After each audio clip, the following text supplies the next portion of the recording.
Alright, we're here checking a restaurant that's 80 degrees inside. I'm just here to verify that the ACs are working. I think their makeup air is disconnected, so that's probably going to be the issue. I just got to make sure belts are good, compressors are all on, all that stuff, because they're being stubborn that it was working before, but I doubt it without the makeup air.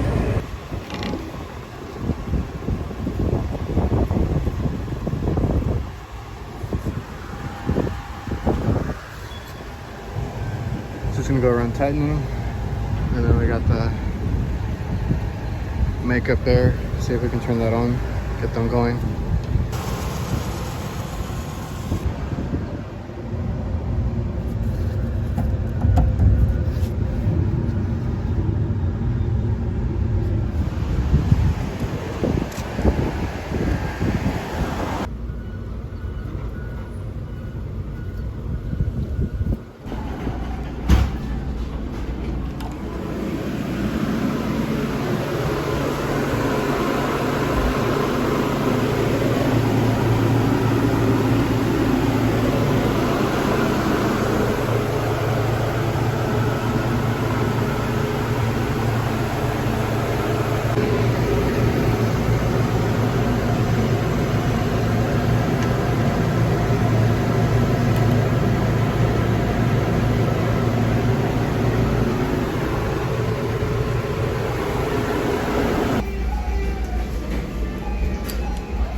Work with somebody, I always preach keep everything out of the way, whether it's extension cords,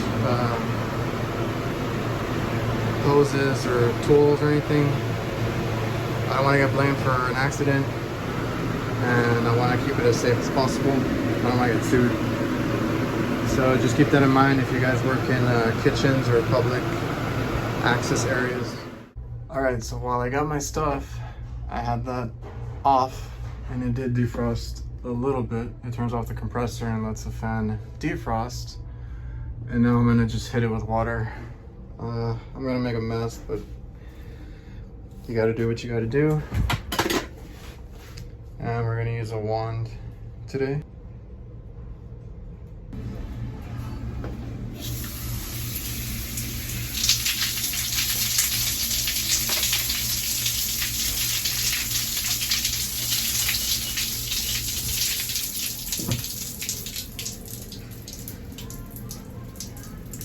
Luckily I have room. I'm not gonna get their product wet.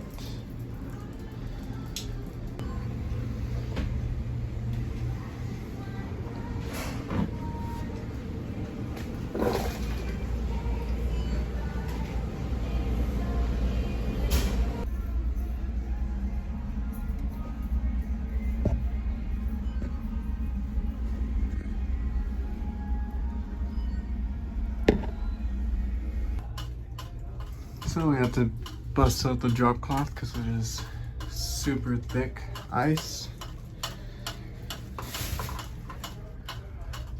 covering my ass.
So this is pretty caked, but just gonna see how it's doing.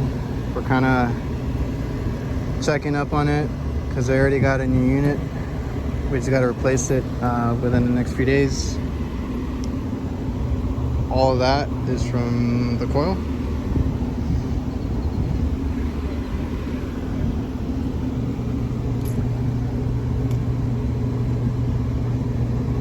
Not the best drain. Alright, so I'm just topping off this one. It's an old semi-hermetic that is already going to get changed out. So has a bunch of leaks in the coils and stuff. That one over there is the one that was icing up. Pressures look pretty good. I think it might have just been dirty, which we ended up cleaning out as we sprayed it down. So I just got to make sure everything else is good so I can leave. They called it in on a late Friday, and you know, I'm just trying to get out. I know that thing was down for a long time because that ice was real thick and real solid, and they want to call it in on a Friday. You know how it goes. I'm sure you guys know.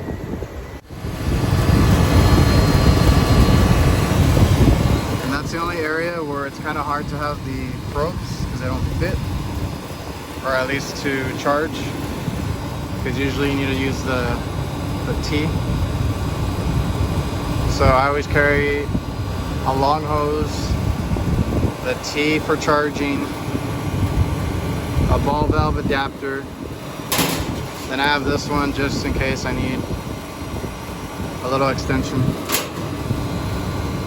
But if it's all in my MB3, it's still better than carrying a manifold for quick checks. And this one's fine. I think we're gonna get out of here. Just gonna make sure our airflow is good.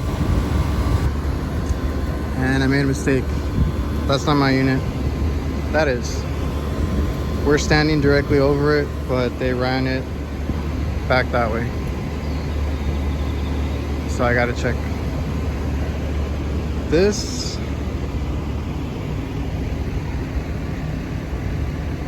It's off right now, but we're definitely low.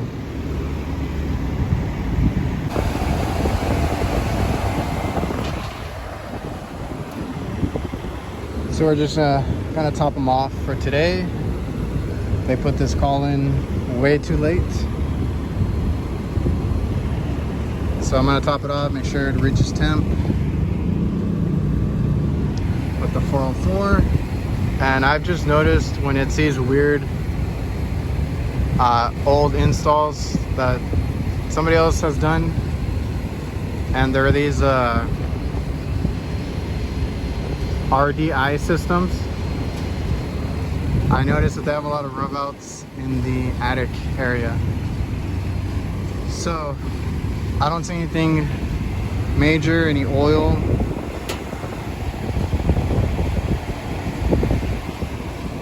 Anywhere here or in the evaporator. I could be wrong, but we won't know until they do a leak test with us.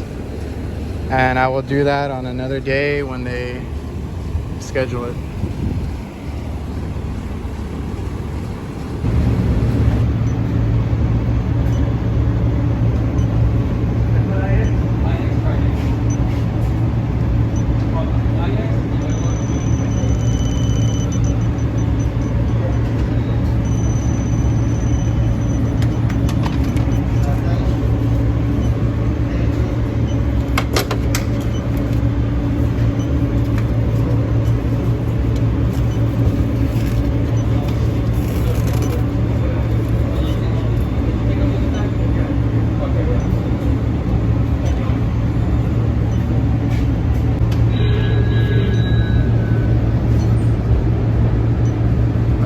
Took off all the insulation. It looks to be in the rail.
gonna condemn this unit. Always wear gloves. When I opened that insulation, peeled it back, and got to the TXV because I thought that was leaking, I got slime all over me. Refrigeration technology wipes. I got slime there, but the TXV was fine. It was actually changed out at some point because it was a newer one. And it's gonna be the rail that's leaking. I tried to use bubbles to check that area if there was a rub out or anything that we could fix. Didn't see anything, didn't pick anything up with the bubbles. I checked all the joints there, and it goes off as soon as I stick it up in that opening. So rail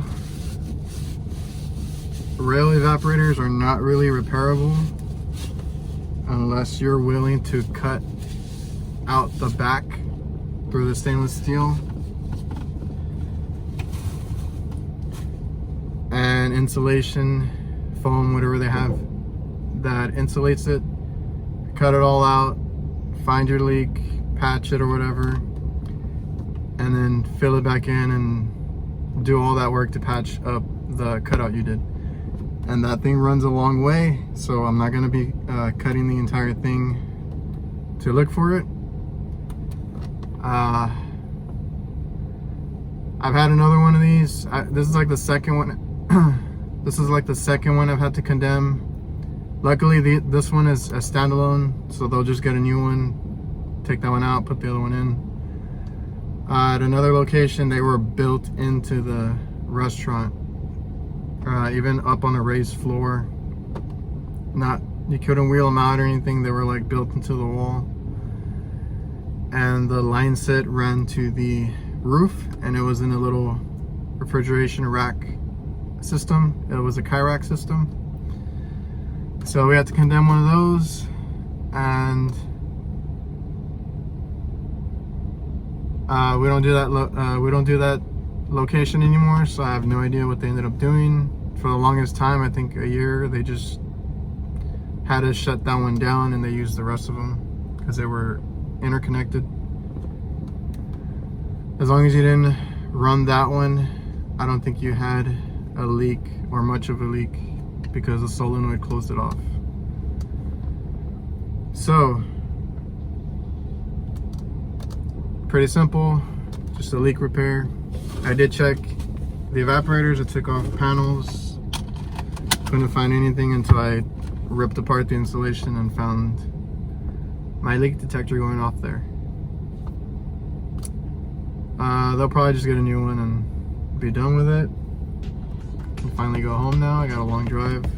All my calls have been out of town lately, and yeah, that's it. I actually was here not too long ago to top it off, and I couldn't find a leak. I told them to keep an eye on it, so I came back today and we finally found the leak. So more times than not, it's just somewhere that you hadn't checked before. So this was like, I started peeling back everything because I didn't check my TXVs and stuff like that, and that's when I found it. So if you look hard enough, you'll find it. If you can't find it, it's probably like a service port or something super minute. I do have coworkers that use those leak seals, and sometimes they work. I think I've used it a handful of times when I started out, and it worked like half the time. So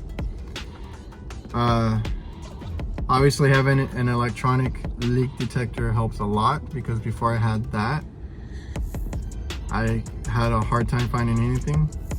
I would use the bubbles a lot, but I never knew where to pinpoint it. Now it can tell me like, look, it's here, and then I use my bubbles to check it. So hope you guys enjoyed. Short calls. See ya.